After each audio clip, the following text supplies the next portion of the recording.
So what I'll say in closing is something I have said before when it comes to non-competes in Texas. If you have been presented a non-compete in Texas, or you, Mr. or Madam Employer, are contemplating imposing a non-compete on your employees, it needs to be reasonable in time and scope. It needs to be supported by consideration and part of another enforceable agreement.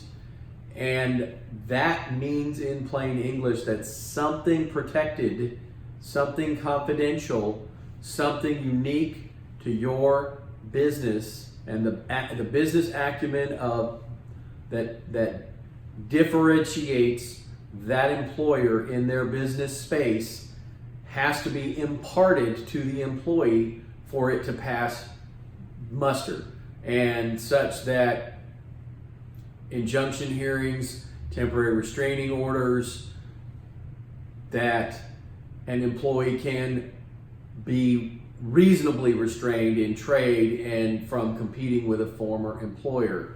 In other words, it's got to be supported by that employer at some point imparting some confidential information to the employee to allow that employee to do business in that space on behalf of that employer. If that's not the case, again, I've seen these imposed on hairdressers. I've seen them imposed on shoe salesmen. And I know it sounds funny, but Al Bundy doesn't have a trade secret.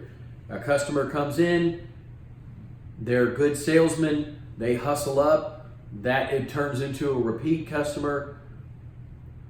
What confidential information is that individual getting? The hairdresser, same thing. What confidential information are they getting? Identity of customers, becoming their friends. That's very common with hairstylists. That doesn't really support the impartation of something confidential, unique to that business owner, such that it would support enforcement of a non-compete on the way out the door. Maybe a non-solicitation, but a non-compete, that's difficult. So these are things to keep in mind on both sides of that equation, on the employer side and on the employee side.